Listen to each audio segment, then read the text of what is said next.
Hi friends, welcome back to our Nature Journal, your nature journaling program from Los Gatos Library. My name's Librarian Jen, if we haven't met yet, and today we're going to be looking at a couple journaling prompts having to do with changes. It's coming up on spring. You can see I've got this beautiful tree behind me, and I bet as you look out your windows or take short walks around your neighborhood, you're noticing that a lot of things are starting to change. And they're going to be blooming and blossoming and getting green after the winter. So we're going to take a look at how we can journal about some of these changes. I'm going to be showing you the nature journaling kit that you can check out at Los Gatos Library to do some journaling, but as always, you don't need anything specific or any particular supplies or even any particular skills to do nature journaling. We're just going to be asking some questions. We're going to be using our observational skills and bringing a curious mind to these questions. So I'm going to show you a couple things in my yard that are changing that I might journal about. Of course, you should find whatever works for you and be doing your journaling about that subject. What I would recommend is finding a spot that's easy for you to get to on a regular basis. So this is my front yard. It's really easy for me to get here, and I have been noticing this tree. This is an ornamental pear tree. It's in my front yard. So I've been watching this one particular branch, this one stem, and noticing the changes over time. I've taken a couple pictures from as it changed over the last couple weeks, and I'll show you those. But I wanted you to notice I picked one small section of this whole tree. It's a gigantic tree. There are lots of things you could notice, but for me it was going to be easiest to notice the changes in this one small area. And there are lots of different questions I could have asked, and I have been asking myself. Ooh, look, there's a cool bee. Hello, bee. The bee doing its work. That's a cool idea. You could journal about the bees visiting the plants in your yard. You can notice what colors are coming out. That's a thing I'm looking at. I noticed that when the blossoms are very close and closed, they're very red and pink. But as the flowers open, they're mostly white. I also am watching this branch a little bit in compared with the other branches on the tree. This branch has almost all of its buds open now, but other branches don't. So this branch has only one blossom all the way open and the others are still closed. So those are the sorts of questions I'm asking myself, and I'm noticing the difference in the blossoms over time. So the trick is, you're gonna find yourself something to observe that you can see easily, that's close to your house, that you can get to at least once a week, maybe once a day if that works in your schedule. You could also notice the things that you planted in your yard or that were planted deliberately, and things that might be happening naturally. So this plant, this kind of grassy, stringy plant, we planted, but this clover plant with these yellow flowers, this is oxalis. We didn't plant that. It just appeared here. And I know that over time our yard is going to have more and more of those yellow, bright yellow flowers. If I had just the right colored pencil, I might want to journal about those bright yellow flowers. You may also want to notice changes with the birds in your neighborhoods. I have a bird feeder that I can see from my desk, and I've noticed lately the finches are really brightly colored. The males usually have a red chest, but lately they're so bright red. They look like cardinals. It's really incredible. So I've been watching that. And listen to the birds. See if you can notice different calls. Write them down, maybe look at different times of day and see if you notice different birds in the morning than you do in the afternoon, or different birds one week than you did the week before. Change is everywhere, and we're going to try to notice some of that and put it in our journal. We're going to go inside here in a minute, and I'm going to show you the journaling I've done about the blossoms, and we'll add a new panel about the blossoms.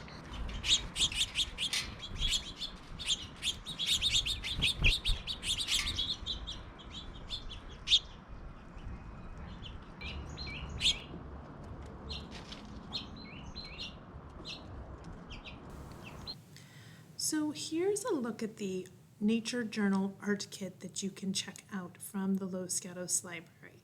You can put a hold on one of these kits by going to our catalog and searching for Art Kit You'll see we have 5 or 6 different kinds. They're often checked out, but go ahead and place a hold on it and we'll let you know when yours is available.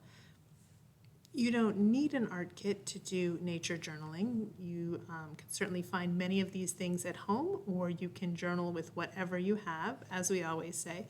But if you want to take a look at this kit and maybe check one out, here's what's inside. So it comes in an envelope like this, like all of our art kits do.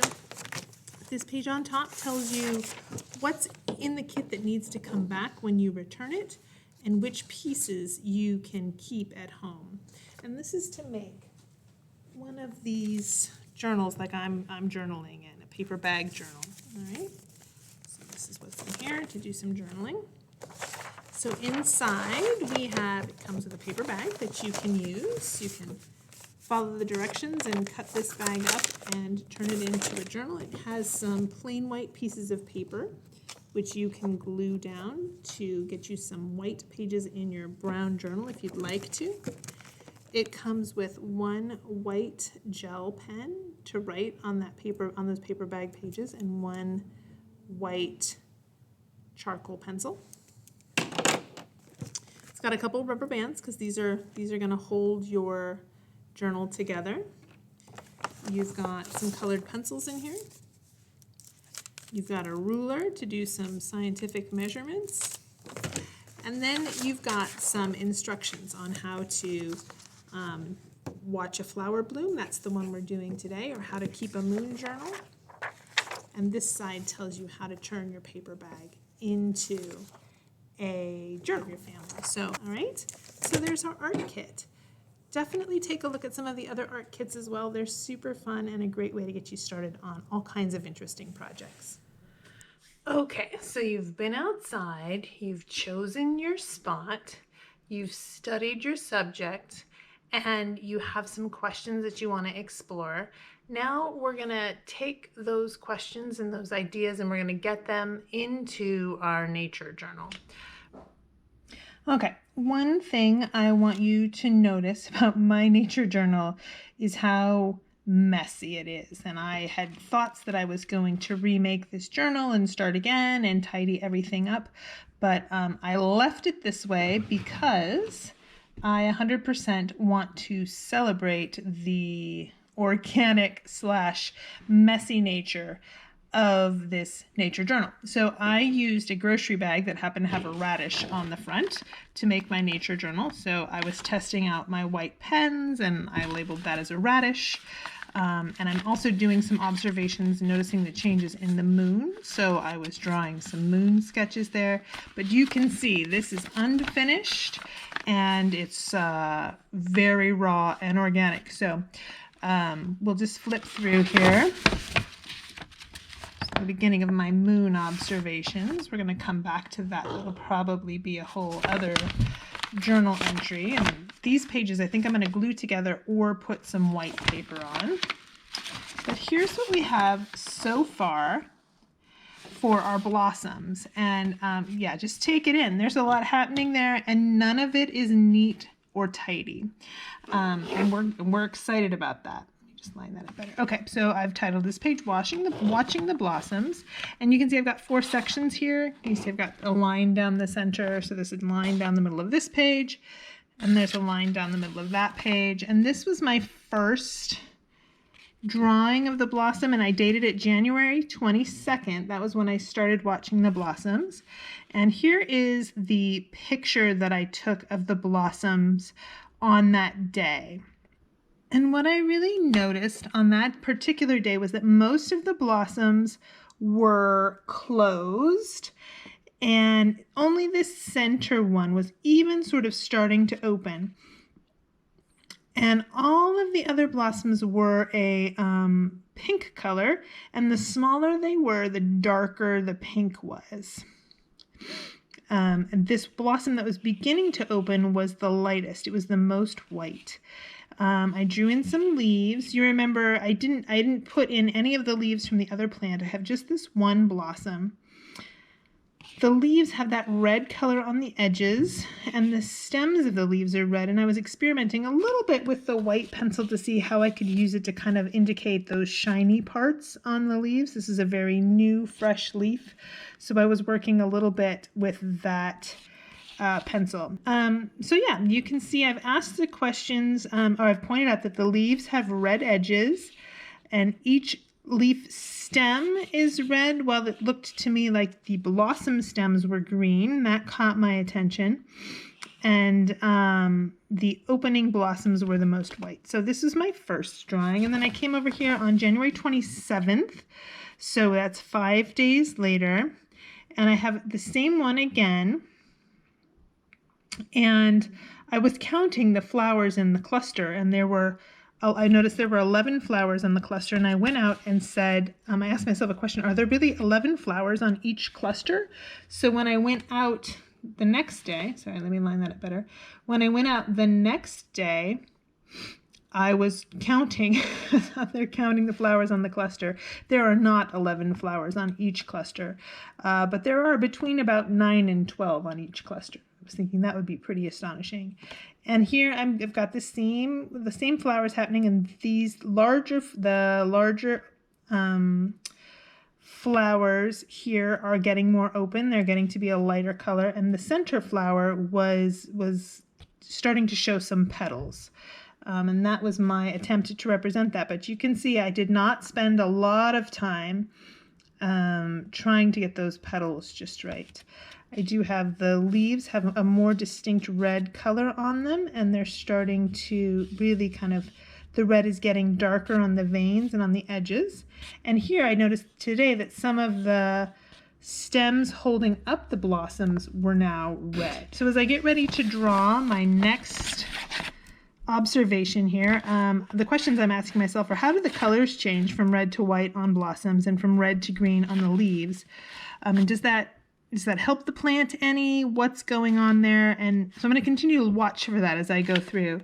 And why do some of the blossoms open earlier, and why do some of them stay closed longer? Is that about where the blossoms are on the tree? And I noticed that the blossom that is in the center of this plant opened first, so I'm watching some of the other blossoms to see, is it always that central blossom that opens first, or is that just lucky chance? So I'm going to shift around here a little bit. Let's see what we've got. So this is the picture that I took today when we were out. You can see now most of the blossoms are open, and the blossoms that aren't open are still getting much bigger, and they're mostly white.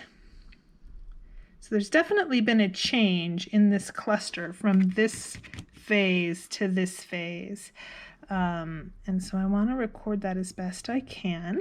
And what my strategy has been, sketch out the flowers first in the white pencil and then to add in the leaves. So we have on this plant, we have 1, 2, 3, 4, 5, 6, 7, I think, blossoms open. This is that central one that opened first, and then we have 3 on this side and 3 on this side. So I'm going to start. Let's see how I can do here. So, and each of these flowers has 1, 2, 3, 4, 5 petals. So I am gonna do a good job of representing that kind of truth of the flower. And you could do a deep dive into these flowers and their structure and what things that might represent in terms of questions, and what things the shape of the flower makes you notice and wonder. But right now what I'm tracking are the changes in this plant over time. So I am not going to worry over much about the flowers. But that's the cool thing about nature journaling, is that oftentimes one question leads you to another and to another and to another. And pretty soon you're noticing and wondering things that you might not have thought about before. Okay, so I've done these 4 flowers. I'm going to do these 2 kind of up and above. And this one I see is not entirely open yet. So how am I going to represent that? I'm going to make that kind of very narrow, and I'll probably write myself a note like this one is not fully open. Kind of make that a long and upside one, and that one's coming out that way. Okay, so I've got all the main flowers that are open. I want to get in this one that's still closed. Do that with a very floofy circle there. And then this one over here, which is slightly more open. Give that just a little bit there and a little bit there to kind of indicate that it's starting to open. Now, when I did these other flowers over here, I started with my gel pen because I intended to layer on top of them the color on top. Because I've mostly got white flowers today, I am going to just use my pencil and stick with that. So I am going to color these in roughly, but I'm not. Now I do see that inside of each of these flowers there is, let me see if I can make that a little bigger. Oh, here we go. Okay, so one nice thing about finding a spot to observe where you can sit down is that you can sit right in front of the plant and then, or the bird feeder or the lake or whatever it is that you're observing, and you can then check your observations as you go along. I took a picture, and so I was thinking to myself, I want to know a little bit more about the inside of those flowers, the pistils and the stamens, I think are what they're called, these inside bits. So I'm just going to, because I took a picture, I can just zoom in and check those things out. However, if you are right there in the field, you should get up close, use your eyes, and get in there and notice. So inside each flower there is some green, and then there are some whites. Maybe what I'll do is I'll try, what happens if I draw? Yeah, so I think, okay, so that's what I'm going to do. And in here there are 1, 2, 3, 4, 5, 6, 7, 8, 9, 10, 11, 12, 13, 14. There are many, is what I mean to say here. There are about 14 stalks inside the flower. So maybe what I'm going to do is make a note of that. About 14 stalks in the petal, in the flower. Like I said, I don't remember enough of my high school science to remember if those are pistils or stamen or something else entirely. I want to call them antenna, but I know that's not right. Now these are pink. I'm using red because on the darker paper that's going to show up better. Okay, so I'm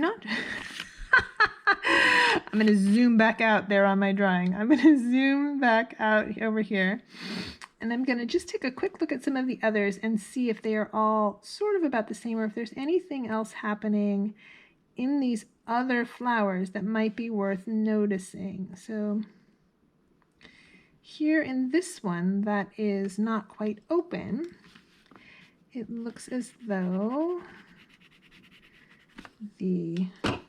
I'm going to call them antenna, are all clustered together, like they're pointing inward. They haven't had room to grow. And I see the same thing here in this one. They're pointing inward, like they haven't had a chance to spread out yet, whereas the others seem to be going in more directions. So that is something I might continue to observe. Okay, well, the pink works pretty well. Really, they're all kind of inward.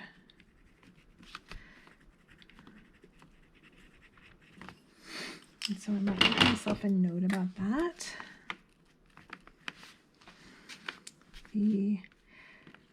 As flower unfolds, do the antenna spread out?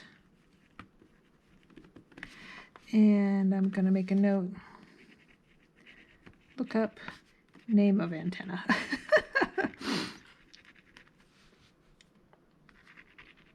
Now, if another naturalist picked up my notebook, they might not be able to make much about my notes. And I'm okay with that. This is for my purposes, for my observation. Oh, I want to date it though. Today is February 3rd. So I can notice the time differences between these observations. And I will say that it was in the morning when I went out to look, and it was a little bit overcast. Sometimes it's helpful to note the weather because a plant, as you are, I'm sure, aware, will behave differently on a sunny day than it will on a cloudy or a rainy day. That could be another way to notice change in your subject. Look at your subject in different weather and see how it responds to the weather. How do the birds in your neighborhood respond to the weather? How do the leaves on your closest plant respond to the weather? How do your pets respond to different weather? I notice our cats are very snuggly on rainy days, and a lot of other days they are raring to go outside. Okay, so let's see. Did I miss one? 1, 2, 3, 4, 5, 6, 7, 8. Oh, look, I did miss one. Yeah, because I know there are about 11 blossoms on this plant. So there is another one I see now hiding under here. And there's one I'm noticing here that I hadn't noticed before. So knowing that there are often around 11 blossoms made me say, wait, I've only got 1, 2, 3, 4, 5, 6, 7, 8. I'm missing a few. So, okay. Now I'm going to spend just a minute drawing in the stems here. And again, there's a lot about perspective that I am definitely missing. And I celebrate those of you who are more able to capture that. And I'm noticing as I draw this, having drawn, let's look closely here, having drawn the antenna, which we're going to find their better name, I am noticing some similarities between kind of the shape and the structure of the antenna and the shape of the overall blossom. Now, I don't know that they're an exact copy or a replica or a mimic, and I don't know if that has purpose or if it's random.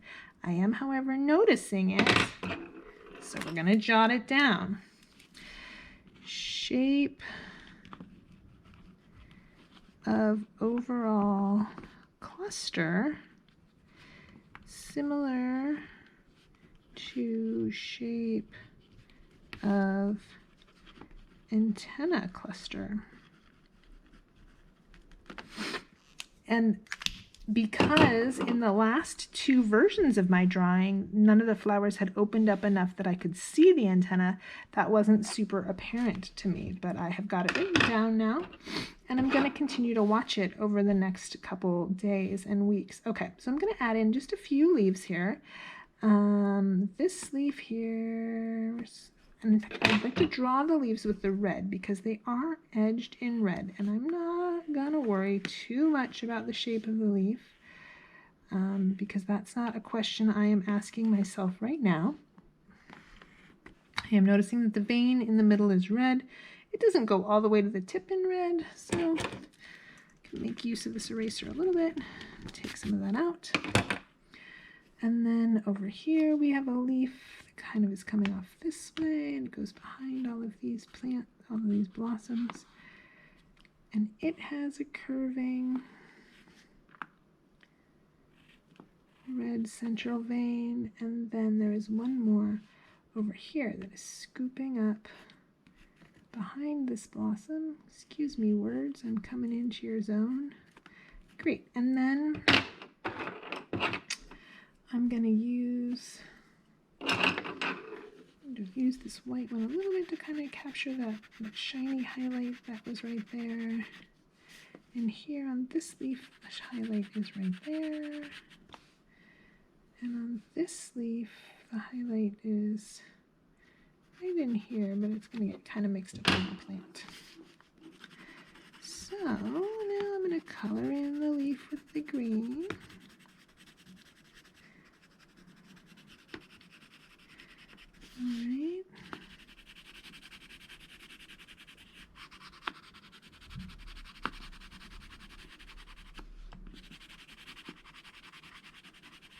So some questions I'm thinking about as I plan my next trip out to visit this plant in a couple days.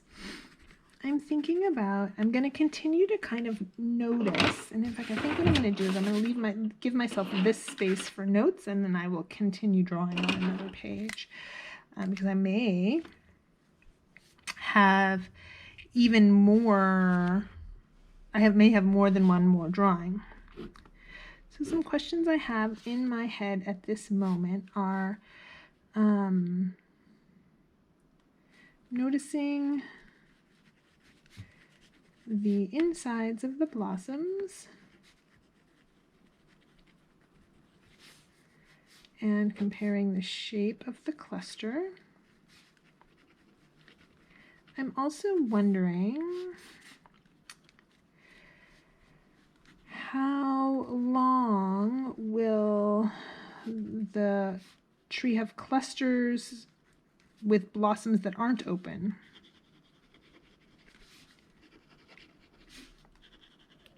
Will that happen just for another day or two, or will there be a month from now? Will there still be blossoms like this that aren't open? I want to continue to watch the color of the leaves. To watch leaves, will they darken?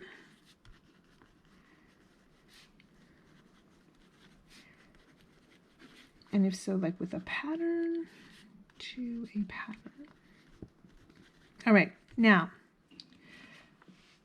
let's take a step back here one more time, and I want you to notice a few things. So your observations are going to look entirely different than my observations. You're going to be observing a different plant. You're certainly not going to be coming over to my front yard and observing my plant. You're going to be observing certainly probably a different type of tree, a different blossom cluster. You might be observing a different species entirely. You might be observing the weather.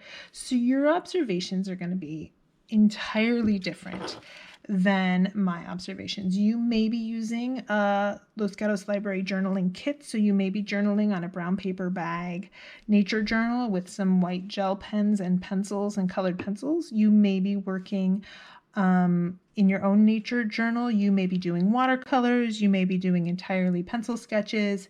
You may be gathering data that appears in a graph or a chart. You might be listening to songbirds and recording the number of birds that make a caw sound versus a chee sound. It's going to look entirely different. So what I want you to take away from this, is that you are absolutely encouraged to be messy. This is not a contest. This is not an art contest. It's not a contest of any kind. I promise there are no prizes except your own curiosity and exploration. So please be messy. Please focus on the questions that you're asking, which will help shape your observations.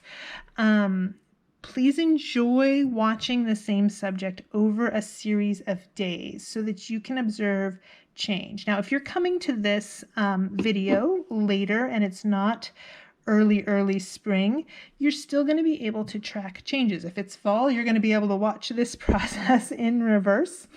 If it's starting to be winter, you might notice how the birds change in winter.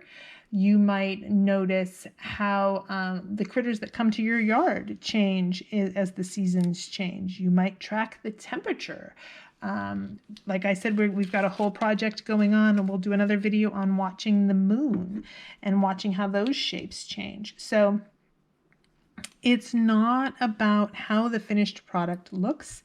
It's about what you take away from it and how you are connecting with the nature that is close to you. So, all right, so as we wrap up here today, if you have not had a chance to look at some of the other nature journaling videos we have done, please do so. Our nature journal is a traveling nature journal, which means that it is moved through a large number of Los Gatos Library staffers and some local park rangers. So you have at your disposal a wide range of nature journaling techniques and styles and ideas and inspirations. So please continue to get outside and to enjoy the nature that is close to you in a safe and responsible way, and record your observations. We would love for you to share anything that you journal with us. You can tag us on social media. We love to see what you're working on. It's so inspiring for us, and it's inspiring for other folks who are starting their own nature journal as well. So please let us know. And then also stay tuned, because we have some exciting nature journal episodes planned. We're going to work on journaling the moon. We have a visit to Emma Prush Farm coming up, where we're going to get to look at their chickens and journal about their chickens. We're going to see some nature right in the middle of San Jose. We have a program coming up with the San Francisco Bay Bird Observatory. They're going to be talking to us about some of the research that happens right at Vasona Lake and doing a nature journal entry about that. So a lot of great nature journal content coming up. It's never been a better time to be a nature journaler at Los Gatos Library. Thanks so much for joining us today, and we'll see you really soon. Bye-bye.